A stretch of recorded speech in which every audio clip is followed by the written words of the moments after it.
All right, Bubba Dub, how's it going? Going great. How you doing? Man, I'm doing good. You know, grinding it out, man. I see you doing your thing, man. You got the comedy thing, the YouTube thing on lock, man. Yes, sir. Yes, sir. I'm just grinding.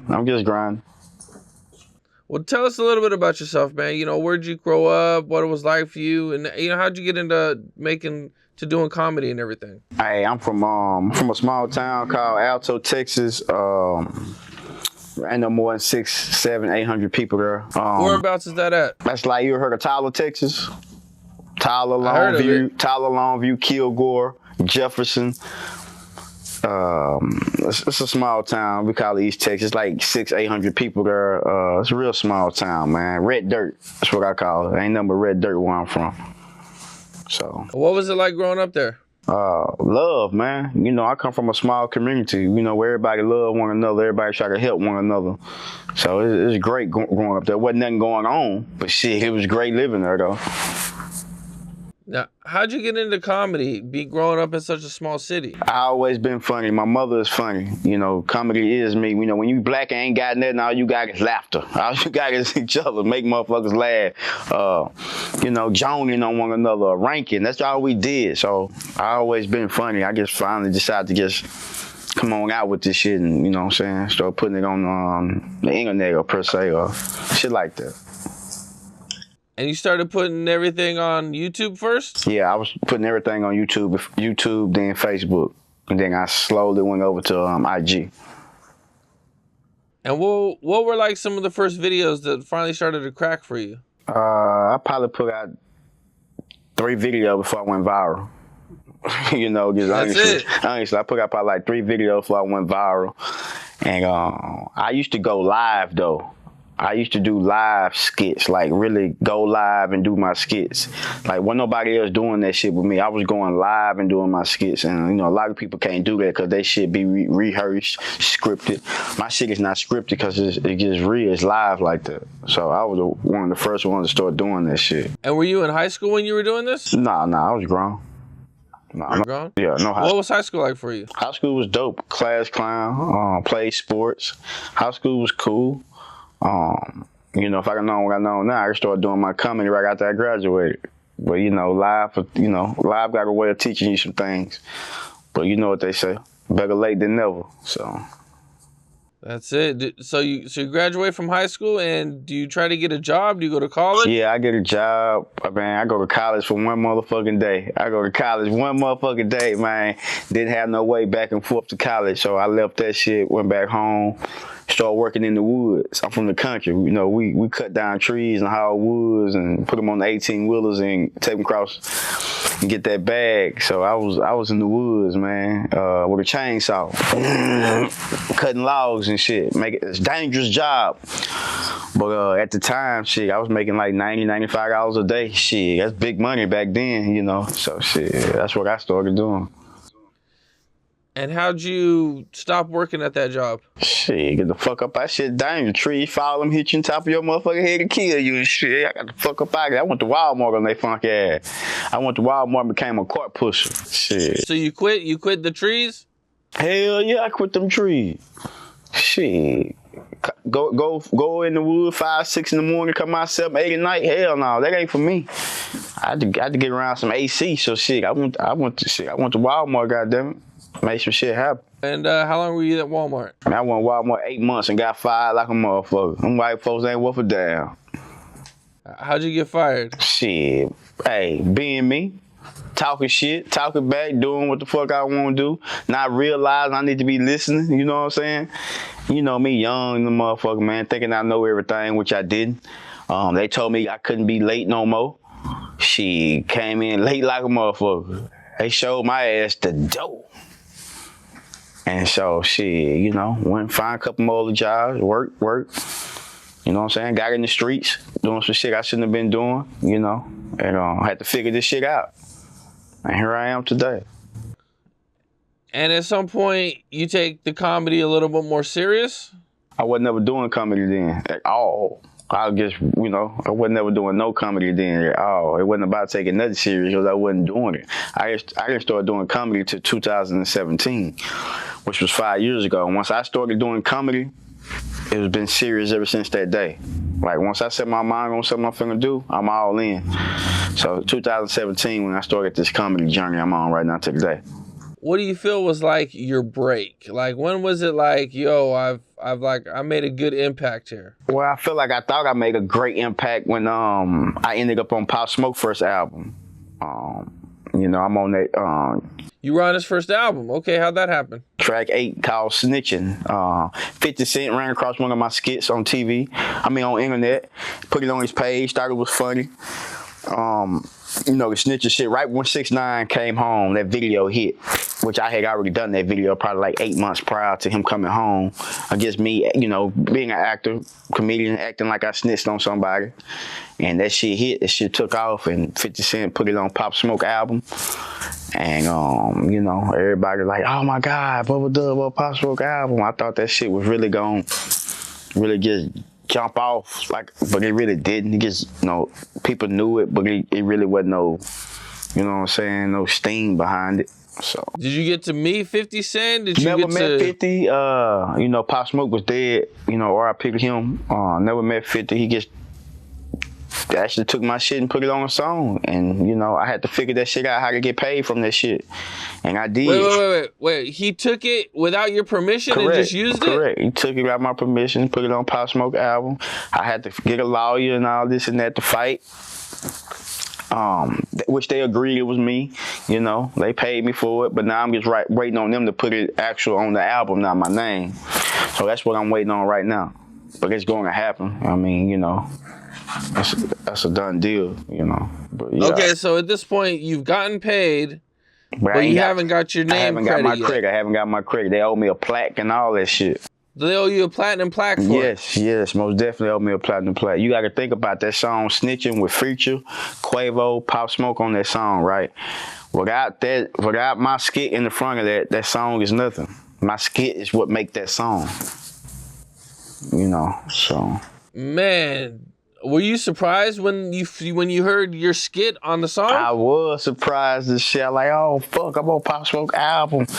At the time, I was saying that because I didn't know who Pop Smoke was at the time when they was calling me and telling me this shit. And I did my research and shit, like, oh, fuck, that's dope. Bro was dope. R.I.P. to him. He was a dope artist. But I never got to meet him. Still ain't met 50 yet. But I have people who have met 50. He definitely know who I am. He let people know, yeah, I put him on the Pop Smoke joint. So it's all love. I'll bump into Fifth one day, and I'm pretty sure we'll sit back and laugh about this shit. But if I bump into him before these people stop bullshitting and go and give me my credit, I'm gonna tell them, hey, bro, tell your people, man, go and put my name on this shit, man. Y'all already done paid me.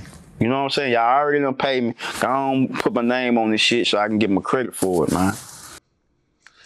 Were you happy when you heard it, or were you kind of like mad? Like, wait a minute, like I'm happy. Both. I'm on this album, happy, but not that they didn't get at me.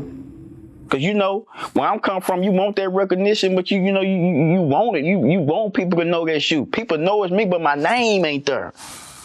You know. Right, and you're not getting paid. Yeah. But, you know, it's all good, though. It's coming. You know, it's coming at the end of the day. So, you know, I guess another blessing I got that I ain't even really got to receive yet. Because it's really not about the money. It's just about the credit. Well, did it open up some doors for you? It definitely opened up some doors for me, and I didn't sit around and just talk about it all day. Man, I'm on Pop Smoke. No, I just kept fucking working. Like, I just kept working. And that's what I'm doing now. That's when I came up with that trash. Yeah, so I'm always working. I'm always inventing shit, so it's nothing to me. Has anybody else took some of your skits? Nah, not that I know of. But that's it so far. Okay, so this happens, and you just keep pushing. Keep pushing nonstop. I ain't looking back. What was like the next kind of break that you got? Well, I would say after that, you know, I really just went on tour on my comedy career. Just started doing hella shows everywhere. I went from being, because I live in Texas, I'm from Texas, I went from being a Texas comedian to around the world comedian. That's when I started bumping into people, you know. I started seeing my reach going that line on people knowing who I am, you know, going out to LA, Arizona. People started realizing who I am a little bit, so I started seeing my reach, which was a good thing. And then me, you know, sometimes I would bring up the Pop Smoke situation. Like, that's me on there. Oh, that ain't you. I don't see your name. But then I take them to my YouTube and show them the skit where they got it from. Like, God damn, you're right. Because you know, it used to bother me because a lot of people, like, when they heard the song and they see my video, like, man, Bubba Dub stealing from Pop Smoke. No, they took my shit and put it over there with him. But he ain't stole nothing. He had passed away. But it's a great feeling at the end of the day, man. The credit ain't really about me at this point. It's about my kids. When I'm dead and gone, they can be able to say my father did this. My father's on a platinum album. He's a comedian. You know what I'm saying? So that's some big shit. That's why you can't really compare me to the other comedians. I'm a platinum artist. I ain't even no rapper. They can't say that. They can't wake up and say they on Pop Smoke first album. They can't fucking say that. I can say that shit. You know what I'm saying?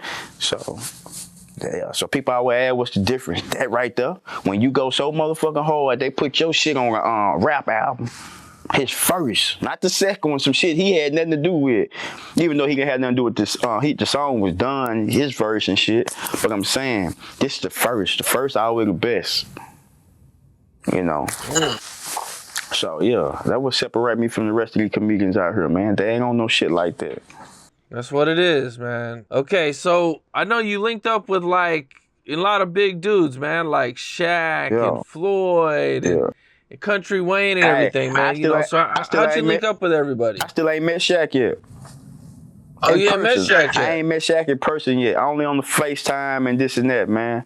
So that's the beauty about my life. Me to be who I am, to make somebody like Shaq laugh, and you know, and still ain't met bro yet, and bro done so much for me. Ain't that crazy?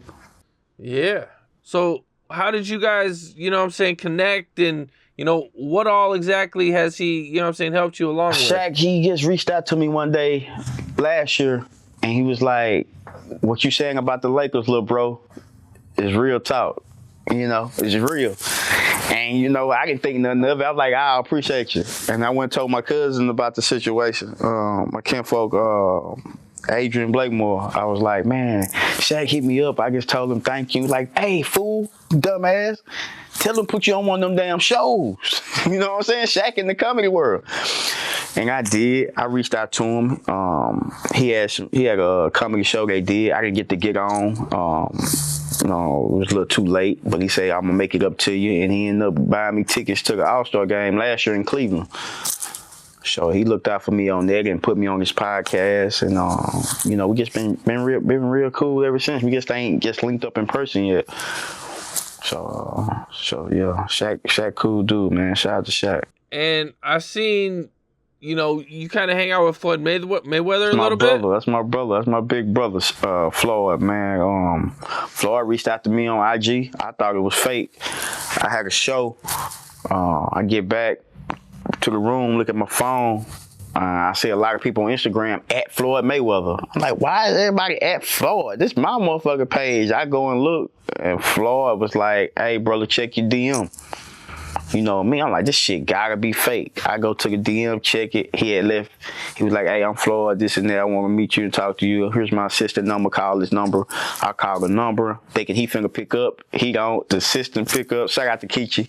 She picked up, say, Floyd is at the game in LA right now. Halftime, he's gonna FaceTime you. Shit, halftime, he FaceTime me. And me and bro been, you know what I'm saying, we've been rocking ever since. What's it like, you know, hanging out with Floyd, man, with all the money that he be spending and everything that he's got going on? You know what I'm saying? Like, I know he's got some wild gambling habits. You know, what's it like? I don't even call them habits, because, you know, you say wild, like, he be winning so motherfucking much, it's crazy. Like, I guess what Floyd do, man, he bet on himself. You know, 50-0, no losses. Hanging with him is like, he's not even a superstar. He above a star. He's iconic. I look at Floyd, how people look at the Beatles. You know what I'm saying? He defeated the odds. Hanging with him is great, man. He put me in the room with a lot of great people. A lot of people will look at Floyd as, you know, flashy. He is, but even if Floyd Mayweather was broke, he'll still be a flashy guy, a shit talker. That's just Floyd, just in his DNA. It's who he is. Great guy, down to earth, help people more than you will ever know. I think he get a bad rep, bad perception of things. But he's Floyd, man. That guy can't even walk down the streets, man. He'll have a line, man, longer than 85 in the line. Real talk. So it's crazy. What's the most you've seen him win? Money, I think I was with him. I flew out to Vegas one night. I think he won maybe $350K. He called it light work. He won $350,000. He called it light work. Like, honestly. So, like, damn. Shit crazy as shit. Damn, man. That's, whew. Hey, that's a pretty good night, man. And he think he's a comedian, too. So, you know, we have a lot of fun with Floyd. No sleep, but a lot of fun with Floyd. He don't smoke, he don't drink, he don't do none of that shit. So that's the cool part of being by him. He's very dedicated to his work. Even though he's retired, he's still dedicated to that boxing. He'll go to that boxing gym 4, 5 in the morning and fucking work. I'm talking about, if you with him, ain't no going to the room, going to sleep, none of that shit. You coming up there too, goddamn. You working out too. So, Floyd Mayweather is a real good dude, man. Real good dude. You said Floyd thinks he's a comedian, so he's just fun to be around? He's fun to be around, man. He got a great attitude, nothing negative, always positive with him. And, you know, he enjoying being the grandfather right now, really. You know, you mentioned his grandson, he lights up. So that's just where he at right now in the world right now. I believe you have a new podcast out now. Yeah, Trash Talk. That's on Breakbeat Media. Yeah, it's on Breakbeat, yeah. Okay, can you talk a little bit about it? It's you know, it's a show where, you know, where sports and culture collide. Where I interview people in the sports world, I interview people that do other things in the world. It gets to a place where you can come and talk that shit, talk that trash, you know what I'm saying, and have a good time. It's a vibe. I got a live audience. I'm trying to create the new Arsenio Hall show. I'm trying, you know what I'm saying? So that's just what I'm building over there with Breakbeat with them. So it's a real good situation over there I have with them right now. But that's Trash Talk. You know, I love talking trash. I love talking trash, brother. Now, Funny Marco. Yep. Is he still there, or did he leave? He's not right there right now. He's left. You know, his contract was up. He left. But, you know, who knows? He might pop back up. Shout out to fucking Marco. That's my brother. You never know. I don't be getting in people's business what they got going on. I be really just focused on what I got going on. But that's my brother. His show is phenomenal. Whether he's with Breakbeat or with anywhere, it's gonna do numbers because he's created something for the culture. And so yeah, shout out to my guy, Funny Marco. Definitely. When I was doing a little bit of research, I ran across a video of Charleston White. Oh yeah. Claiming that you steal jokes. Yeah, you can't believe everything you hear. You know, I tell people all the time, what joke have I stolen? I'm around everybody. One thing people know about comedians, you don't steal jokes or you won't last. You won't be in this game long. So I guess Charleston, my brother, he gets talking and get y'all attention. That's all. That's super funny. But nah, Bubba Dub don't have to steal jokes. You know, I got my own content. I create my own content. I always have and I always will be funny. This shit is in me. You can't teach this shit. You don't get this far by not being funny. So when I hear stuff like that, I just look at it and just talk. You know, a lot of people gonna buy into it, or this and that. He just talk. He gets talking, you know. It's just up to you. What'd you think when you first seen that? I wasn't really tripping. You know, people gonna say what they want to say about you when you get to a certain level, brother. You just gotta understand that you can either jump into that shit and be negative with it, or you can just keep it moving. I just tend to keep it moving. One thing about me, I'll never get up here and say anything bad about my brother or try to make myself bigger than my brother. That ain't something I do. I let my work speak for itself, and goddamn it, it's speaking. So I can care less what the next man say, you know. Yeah, you know, he's also trying to do some comedy. Yeah, I heard him doing some comedy. You know, shit. You know, whatever you want to do, he can be great at it. You know, it's just enough room for everybody in this game. I remember seeing Joe Rogan approach somebody about stealing a joke. Most definitely. And stealing jokes. I don't know, have you seen that video? This was a long time ago. Yeah, I seen it. I just told you, it's a comedy world of serious. You can't be stealing people's jokes. They're gonna call you out behind that shit. That's somebody's livelihood. You know what I'm saying? You that's cold. We don't do that. If you can't come up with your own material or whatever, you don't need to be no comedian. That's just simple as that. I improv my shit. You know what I'm saying? I improv all my skits. I don't write skits. I improv all my stand-up. I can do an hour set, improv. You can't teach that shit. And that's what the game is missing. You can't teach how my stage presence, my delivery, the way I walk up and down the stage. Some people stand in one fucking spot. I move the whole show from left to right to the middle on the floor. People not doing that no more. I'm doing that. I'm giving people a real live show. I'm not saying some of them, but majority of the other comedians not doing that shit. They get in their stool, they sit in one spot, get their water or their liquor, and they go. I go all over. Eye contact. Ain't gonna even fuck with the crowd. That's how you know I got material. I don't even fuck with the crowd or joke with the crowd. I ain't even added that to my game yet. I'm just giving y'all me. Think about when I really grab this comedy game in a chokehold or get around the Mike Epps or the Dave Chappelle's that the other comedians have been blessed to be around. Wait till I get around the Eddie Griffins or maybe even the Faison Loves to get around them and soak up some game. They in trouble. I haven't had that yet. So, yeah. Who were some of your inspirations growing up? Like, who were some comedians? Comedian Richard Pryor, number one. Richard Pryor, number one, bar none. Said what he wanted to say. You know, I love Richard. You know, Richard was the top about, you know, fuck them white folks, you know. But at the same time, he was fucking them white women. That motherfucker had us fooled like a motherfucker. But Richard Pryor, man, you know, he had his own show too on NBC. You know, people think that shit Dave Chappelle was doing was new. That shit ain't new. Richard been playing the biracial presidents. Y'all gotta go back and watch this shit and do your homework. Richard been doing that shit, playing the double characters with Eddie Murphy brought in with the clumps and changed the game with on another level.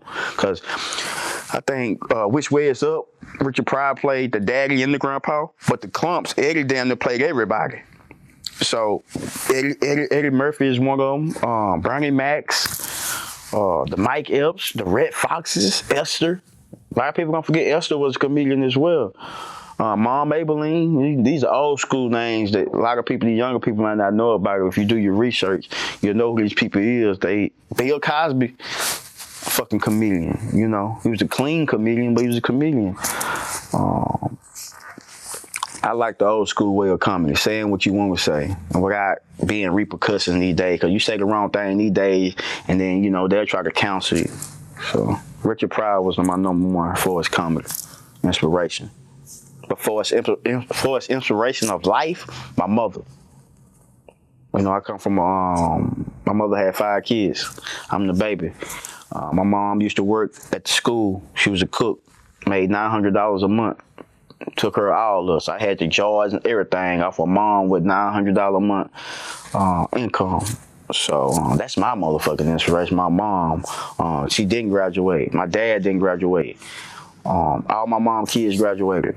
All my mom kids are living, thank God. So my mom is my inspiration. So if she could do it, I know I could do it. So that's my inspiration, my mom. At some point, you link up with Country Wayne? Nah, I ain't never linked with Country yet. He just gave me a shout out on 85 South Show, but me and Country Wayne haven't linked. But we both do skits. You know, he took his to another level. He got episodes out the motherfucking episode. You know, shout out to Country Wayne, but nah, me and him ain't never linked. But in due time, we will. But nah, me and Country Wayne haven't linked yet. For the other comedians coming up, you know what I'm saying? Like, what would you tell them? Like, how would they get themselves popping and get going? Work on your craft. Work on your craft, get your own material, stay in your own lane, and don't look at what nobody else doing and do you. That's it. See, a lot of people see us doing this, seeing us out here with the Floyd, the Shaqs, getting money, they think they can do it. They trash. Like, this comedy shit ain't for everybody, bro. Some people think they can get in and tell a couple jokes, but you could be hot for 2 months, and then after that 2 or 3 months, your ass out of there. But it's all about the long game. It's all about longevity. I've been doing this shit, I told you, for 5 years. So if I ain't what people say I ain't, why in the fuck I'm still here? You know why? Because I'm dope. I'm dedicated to my craft. I don't hate on nobody. I want to see you win just like I want to see myself win. There's no competition. I'm only in competition with myself. If I would tell anybody, be yourself, man. Be yourself. The internet, you don't need nobody these days. You got the internet. You can drop a video right here and a couple hours later go viral. The whole world is watching you. So just be yourself. Be yourself and mind your business. That's all I can tell you. Be yourself and mind your business. What are some of the best lessons that you've got from some of the people that you've been working with, like Shaq and everybody, Floyd? Be careful with your money. I went out there to Dubai with Floyd. He went shopping, I went shopping. Goddamn, I started looking at my bank account. I said, shit, fuck this shit, Floyd, I'm good. He was like, come on, no.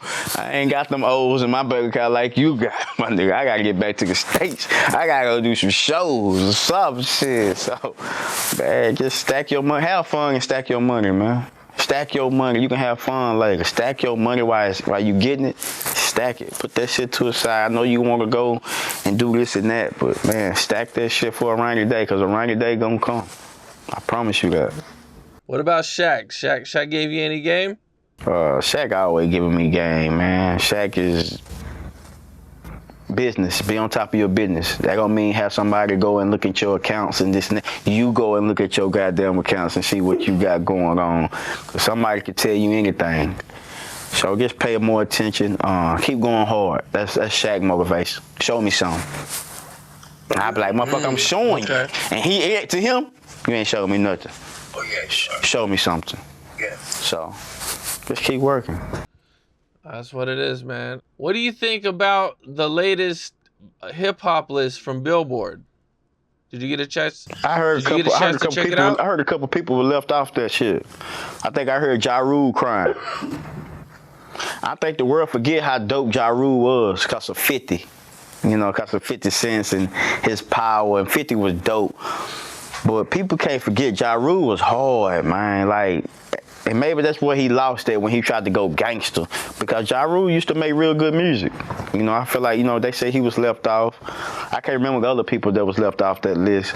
But I think Ja Rule put a dent in the hip-hop community, man. So I definitely feel like Ja Rule should still be on that list, man. They tripping on Rule, man. Okay. Yeah, a few people were mad about their position and everything, and you know, they had Jay-Z at number 1. Hey, who? Jay-Z. How the fuck they gonna put Jay-Z at number 1? Who they have Tupac? I think Tupac was like, let me check, man. It don't even matter. Trash. Any hip-hop list gotta be Tupac first, man. Tupac first. You can New York can decide Biggie or Jay-Z, whoever they wanna put second. But Pac gotta be number 1. All right, so they got Jay-Z number 1, Kendrick number 2, Nas number 3, Tupac number 4. Trash ass list, man. Pac number 1. Pac number 1. Pac, they can put Biggie, Jay-Z second, however, Lil Wayne. Gotta have Wayne up there in that top 5. DMX, they can't forget about what X did, man. And then, you know me, I'm from the South. I'd take everybody else off that motherfucker. Straight South. From Pimp C down to Zero, Lil Kiki, Slim Thugger, all of them. Yeah, I'm fucking with the South. 2 Chainz, put all Rick Ross, all in the South, on them. Shit. Go fuck about no Nas. Take him off that list if you ask me. Shit. Okay, so you never really mess with Nas that much. Nas dope, but he ain't on my motherfucking list. That's that New York list. He ain't on my list. I put Nas 50. I ain't bullshit. I know my homeboy go kill me. I put Nas 50. Wherever Nas at, put Boosie in his spot. Real motherfucker talk. Whoever Nas, they're gonna put Boosie in that spot. Boosie uplift me. Nas don't uplift me. Hell no. We got to change this shit. They bullshit. Yeah, put Boosie in Nas spot. Real talk. What is it about Pac that makes him number one to you? His emotion, the love he had for women. You know what I'm saying? He make a song called Dear Mama. You know what I'm saying? And he can talk that gangster shit at the same time.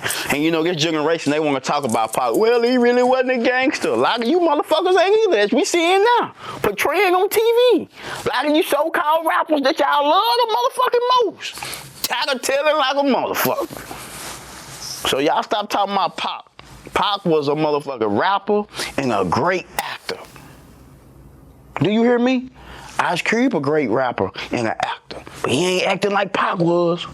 Do you hear me? And shout out to Ice Cube, but he don't make me feel how Pac. Man, I can put a Pac record on, man, and just vibe out. Then I can go and watch TV and watch him in a movie. Damn, I wouldn't even notice that was the rapper. That's talent. So, yeah, shout out to Pac, man. R.I.P. to Pac, man. Also on your list, gotta put Nipsey on that list too. Gotta put Dolph on that list too. They in the top 10. Real talk. They in the top 10. So we talk about Memphis, and you know they always want to talk about Elvis, King of Memphis. No, Dolph, King of Memphis. Like Dolph nigga statue down there in Memphis. Take Elvis off Graceland, put Dolph right in the front of that motherfucker. Real talk, we're gonna change some shit around this motherfucker. We changing shit. Yeah, for sure, man. You know, their both impact was crazy. You know, it was two really sad situations, man. Most definitely. I seen a headline about something that happened between you and Dwight Howard. Yeah, on the Funny Marco show, we had a little miscommunication. You know how that could be. Just me and him just going back and forth, you know. We both talking shit to one another. We both passionate. But it turned out to be... Can you kind of take me through what happened? I guess, you know, I was on the show. He was on the show. I sat down and, you know, Funny Marco asked a couple questions and we went at it. That's just what it was. I told him my perspective. He told me his. But it seemed kind of harsh to the world what y'all seen. But at the end of the day, me and Dwight, we became really good friends after that. He's a cool guy. I think a lot of times people got wrong interpretation when I call players trash. I mean, I'm not calling them trash personally. I'm just saying if you can go out and get 40 points and 20 rebounds and 10 blocks and 8 steals, but if you go to that motherfucking free throw line and miss them free throws to win the game, nigga, you trash. That's my only point that I was trying to get across, and I got it across, because that's real talk. You can be good all you want, but if you can't make it when it counts, you ain't shit. So, I guess my logic is trash. That's real talk, man. So things got kind of heated between you guys. Yeah, it got kind of heated, but you know, it's all good, you know. I was scared the motherfucker was never that big tall motherfucker, but shit, I thought about it. If that motherfucker hit me, boy, I'm up, goddamn it. But nah, it wouldn't have never got to that point. That ain't even Howard demeanor. That ain't even who he is or what he about. But yeah, he was tight. He know it. He'll tell you he was a little tight. He gonna say he wouldn't, but he was tight. But that wasn't it. But that trash shit wasn't even what he was mad about. I can't even talk about it, but that wasn't even what he was mad about though. Okay. So you guys are cool now. You know what I'm saying? You guys worked everything out? Oh yeah, we finna do some business together, me and Dwight. So, I mean, I know the world would want to, you know, probably think we'll be beefing. But no, man, we two successful black men. Man, it's about loving one another, man, and helping others, man. That's what I'm about. I'm about peace. I'm about love, prosperity. I'm not trying to bring nobody down. I'm always trying to bring somebody up. But, you know, I'm going to let you know when you trash, though. That's just what it is. I don't give a damn who you is. I'm going to let you know. If it's trash, it's trash. That's what it is, man. Well, what all are you working on? What do you have coming up? Well, you know, I got my trash talk show that I'm doing right now. Working on a couple movies. I got 2 films wrote. From start auditioning for some major roles in some movies. It's the next chapter. I pretty much been doing everything I wanted to do. Now I really want to break into this film world and get seen on a bigger stage. That's what I'm working on now. Some big films. Man, that's what's up. A lot of acting, a lot of more comedy. Yes, sir. Man, staying busy, man. I fuck with it, man. That's what's up. Got to. Well, man, I appreciate you. Yes, sir. You know what I'm saying? I see you grinding, man. I love it, man. Yes, sir. I'm saying? The progress and, everything that you got going on. It's dope. Most definitely. I appreciate it. Yeah, for sure, man. All right, bro. Blessings. What's up? This is Cam Capone. We got more content like this coming soon. So hit that like button, subscribe, and stay locked in to Cam Capone News.